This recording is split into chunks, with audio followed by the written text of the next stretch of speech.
రాష్ట్రంలో డ్రగ్స్ దందాపై ఉక్కుపాదం మోపుతున్నారు పోలీసులు. డ్రగ్స్ కేసుల్లో అరెస్ట్ అయిన ఫారినర్స్ ని కంట్రోల్ చేసేందుకు పోలీసులు ప్రత్యేక చర్యలు తీసుకుంటున్నారు. హైదరాబాద్ కు డ్రగ్స్ సప్లై చేసే వారిలో నైజీరియన్స్ కీలక పాత్ర. డ్రగ్స్ కేసుల్లో అరెస్ట్ అయి జైలుకు వెళ్లి వచ్చిన తర్వాత తిరిగి మళ్లీ డ్రగ్స్ దందాన్ని కొనసాగిస్తున్నారు ఆఫ్రికన్స్. జైలు నుంచి బెయిల్ పై బయటకు వచ్చిన తర్వాత అజ్ఞాతంలోకి వెళ్లి డ్రగ్స్ దందా చేస్తున్నట్లు గుర్తించారు. వీరిని డిపోర్టేషన్ తో తిరిగి వారి దేశాలకు పంపించేందుకు ప్లాన్ చేస్తున్నారు అధికారులు.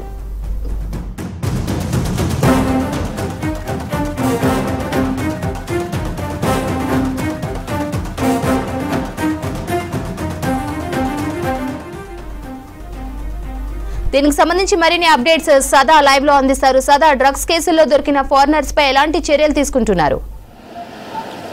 ఎస్ శ్రవంతి, ఇటు హైదరాబాద్ కానీ హైదరాబాద్ అవుట్స్కట్స్ కానీ రాష్ట్ర వ్యాప్తంగా ఎక్కడైనా సింథటిక్ డ్రగ్స్ అంటే కొకైన్ కానీ ఎండిఎంఏ కానీ ఎల్ఎస్డి బ్లాట్స్ కానీ ఇట్లాంటి సింథటిక్ డ్రగ్స్ ఎక్కడ దొరికినా కేసుకు మూలంగా ఇటు ఆఫ్రికన్ కంట్రీస్కి సంబంధించిన అటు నైజీరియన్స్ కానీ ఇతర ఆఫ్రికా దేశాలకు సంబంధించిన వాళ్ళే ప్రధాన నిందితులుగా ఉంటున్నారు. సో వాళ్ళే ఈ డ్రగ్స్ అంతా కూడా ఇటు హైదరాబాద్తో పాటు రాష్ట్రంలోని ఇతర ఏరియాలకు కూడా వాళ్ళే తరలిస్తున్నారు. వాళ్ళ కింద సప్లయర్స్ ఉన్నా కూడా వాళ్ళే మెయిన్ పెడ్లర్స్గా ఉంటున్నారు. సో ఇట్లాంటి వాటిలను వాళ్ళ అక్కడి నుంచి వచ్చే ఈ సప్లై చైన్ కట్ చేస్తే, అంటే ముఖ్యంగా డ్రగ్స్ ఎవరైతే సప్లై చేస్తున్నారో సో ఈ పెడ్లర్స్ పైన స్పెషల్ ఫోకస్ పెట్టి వాళ్ళను ఆపగలిగితే మొత్తం రాష్ట్రానికి డ్రగ్స్ సప్లై అనేది ఆగిపోతుందంటూ కూడా ఉన్నతాధికారులు భావిస్తున్నారు. సో దీనిలో భాగంగానే ముఖ్యంగా ఈ నైజీరియన్స్ కానీ ఆఫ్రికన్స్ కానీ ఏ కేసులో అయినా అరెస్ట్ అయిన తర్వాత వాళ్ళను ఒక కేసు విషయంలో వాళ్ళు దొరికిరనుకో వాళ్ళను అరెస్ట్ చేసిన తర్వాత నెక్స్ట్ ఏం చేస్తున్నారు, జైలుకు పంపిస్తున్నారు. కొన్ని రోజుల తర్వాత, అది 3 నెలలు 4 నెలల తర్వాత వాళ్ళు మళ్ళీ తిరిగి బెయిల్ ద్వారా బయటకు వస్తున్నారు. కొద్ది రోజుల పాటు అజ్ఞాతవాసంలో ఉంటున్నారు. తిరిగి మళ్ళీ అదే దందా చేస్తున్నారు, మళ్ళీ తిరిగి అదే డ్రగ్స్ బిజినెస్ చేస్తున్నారు. సో వీళ్ళంతా కూడా ఆఫ్రికన్ కంట్రీస్ నుంచి ఇటు హైదరాబాద్తో పాటు ముంబై, బెంగళూరు, అలాగే గోవా, ఢిల్లీ లాంటి ప్లేసెస్కి కొంతమంది స్టూడెంట్స్ వీసాతోటి వస్తున్నారు, కొంతమంది బిజినెస్ వీసా అంటున్నారు, కొందరు టూరిస్ట్ వీసాతోటి ఇక్కడికి వచ్చి వీసా ముగిసిన తర్వాత కూడా విదేశాల నుంచి డ్రగ్స్ ఇక్కడికి ఇంపోర్ట్ చేసుకుంటూ వాళ్ళు ఒక ప్లేస్లో ఉంటూ, ఒక అజ్ఞాత ప్లేస్లో ఉంటూ అక్కడి నుంచి దేశంలోని వివిధ ప్రాంతాలకు, అంటే హైదరాబాద్ కావచ్చు, బెంగళూరు కావచ్చు, ఇట్లాంటి ప్రాంతాలకు ఈ డ్రగ్స్ వాళ్ళ సప్లయర్స్ని పెట్టుకొని ఈ డ్రగ్స్ అంతా కూడా సప్లై చేస్తున్నారు. సో వీళ్ళని వన్స్ అరెస్ట్ చేసిన తర్వాత జైల్లో పెట్టినా కూడా తిరిగి వచ్చినా కూడా వాళ్ళ నుంచి ఎలాంటి మార్పు ఉండట్లేదు.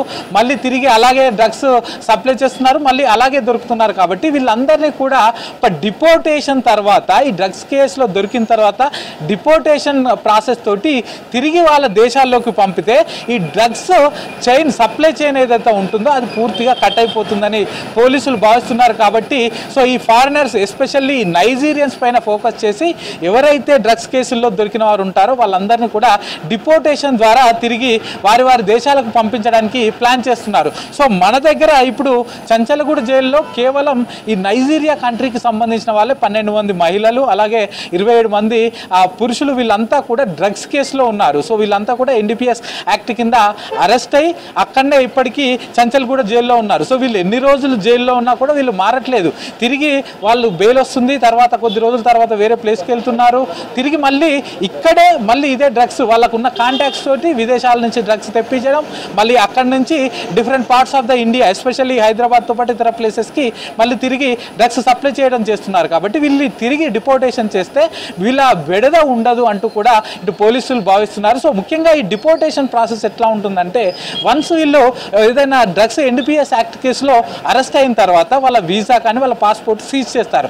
సీజ్ చేసిన తర్వాత వన్స్ వీళ్ళు ఏ కేసులో అరెస్ట్ అయ్యారో దానికి సంబంధించిన పూర్తి టెక్నికల్ ఎవిడెన్సెస్, అలాగే వీళ్ళ ద్వారా ఎవరైతే డ్రగ్స్ తీసుకున్నారో ఆ కన్స్యూమర్స్కు సంబంధించిన వాళ్ళ డ్రగ్ టెస్టులు చేయాలి. అది కూడా బ్లడ్ టెస్టులు నిర్వహించి ఉండాలి. సో ఆ డ్రగ్ టెస్ట్లకు సంబంధించిన రిపోర్ట్స్ వీళ్ళు దొరికిన ఆ ఎఫ్ఐఆర్, దాంతోపాటు వీళ్ళు నిజంగానే దాంట్లో ఇన్వాల్వ్ అయినట్లు ఉన్న టెక్నికల్ ఎవిడెన్స్, ఇవన్నీ కూడా కలెక్ట్ చేసి నెక్స్ట్ విదేశీ మంత్రిత్వ శాఖకు ఇక్కడ నుంచి స్టేట్ పోలీసులు వాళ్ళకు రిక్వెస్ట్ పెట్టాల్సి ఉంటుంది. సో ఆ రిక్వెస్ట్ పెట్టిన తర్వాత దాన్ని వాళ్ళు ఆయా కంట్రీలకు సంబంధించిన ఎంబసీలకు పంపిస్తారు. సో మీ దేశానికి సంబంధించిన వ్యక్తి ఇక్కడికి వచ్చి ఇల్లీగల్గా డ్రగ్స్ బిజినెస్ చేస్తున్నారు కాబట్టి మేము డిపోర్టేషన్ చేస్తున్నాం, మీరు తీసుకోండి అంటే వాళ్ళకి రిక్వెస్ట్ పెడతారు. సో వాళ్ళు అక్కడికి తీసుకున్నట్లయితే తిరిగి ఈ వ్యక్తి ఎవరైతే డిపోర్టేషన్ ద్వారా వెళ్ళాడో అతను మళ్ళీ తిరిగి మన దేశానికి రావడానికి ఉండదు. సో అతను వన్స్ మళ్ళీ అతను వీసా కోసం అప్లై చేసినా మన దేశం వాళ్ళు రిజెక్ట్ చేస్తారు, ఎందుకంటే ఆల్రెడీ డిపోర్టేషన్ మీద ఉన్నాడు కాబట్టి రిజెక్ట్ చేస్తారు కాబట్టి. సో ఈ డిపోర్టేషన్ ప్రాసెస్ని యూజ్ చేసుకుంటే ఇక్కడ చాలా ఏళ్ళుగా ఉన్నటువంటి డ్రగ్ పెడ్లర్స్ అంతా వాళ్ళ బాధ పోతుంది, వాళ్ళ బెడద పోతుందని భావిస్తున్నారు. మనం రీసెంట్గా చూసాం, టోనీ అనే వ్యక్తిని చాలా రోజుల తర్వాత పట్టుకున్నారు. అతను 2013 నుంచి ఇప్పటి వరకు, లాస్ట్ ఇయర్ అతన్ని అరెస్ట్ చేశారు హైదరాబాద్ పోలీసులు.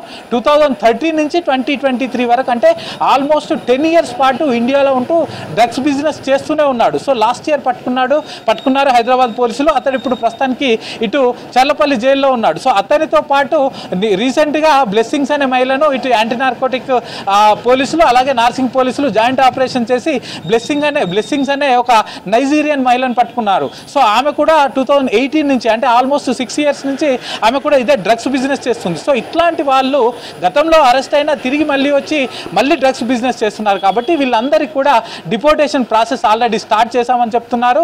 సో ముఖ్యంగా వీళ్ళంతా కూడా సింథటిక్ డ్రగ్స్ అనేవి సప్లై చేస్తున్నారు. సో యాక్చువల్గా డ్రగ్స్లో 2 types. ఒకటి న్యాచురల్ డ్రగ్స్, అంటే ఇటు గంజాయి కానీ హషాయిల్ కానీ ఇవన్నీ కూడా మన దగ్గర ఉండవు. సో ఇవంతా కూడా ఏపీ నుంచి, పక్క రాష్ట్రంలో ఉన్న ఏపీ నుంచి ఇక్కడికి ఇంపోర్ట్ చేసుకుంటున్నారు. సో ఇక్కడ అమ్మకపోగా ఇక్కడ నుంచి ఇతర రాష్ట్రాలకు కూడా సప్లై చేస్తున్నారు. సో దీంట్లో ఎక్కువగా ఈ గంజాయి దాంట్లో ఎక్కువగా ఈ నైజీరియన్స్ కానీ ఫారినర్స్ కానీ ఉండట్లేదు.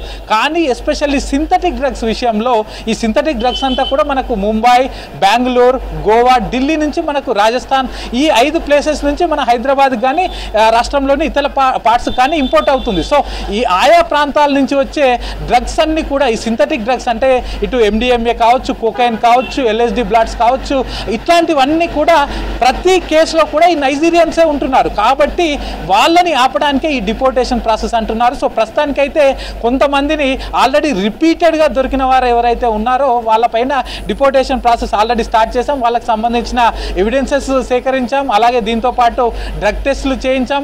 ఇందులో చాలామంది వాళ్ళు కన్జ్యూమర్గా ఉంటూ వాళ్ళు డ్రగ్స్ సప్లై చేస్తున్నారు కాబట్టి వాళ్ళ టెస్ట్ రిపోర్ట్స్ కూడా కలెక్ట్ చేసాం, టెక్నికల్ ఎవిడెన్సెస్ కలెక్ట్ చేసాం, గతంలో వాళ్ళ పైన వేసిన ఛార్జ్ షీట్లు కలెక్ట్ చేసాం. వీటన్నింటి ఆధారాలతోటి మేము విదేశీ మంత్రిత్వ శాఖకి రాస్తున్నాం వీళ్ళందరినీ డిపోర్టేషన్ చేయడానికి. సో అక్కడి నుంచి పాజిటివ్ రెస్పాన్స్ వస్తుందని మేము ఆశిస్తున్నామని ఇటు యాంటీ నార్కోటిక్ బ్యూరో పోలీసులు అయితే చెప్తున్నారు. అపర్ణ.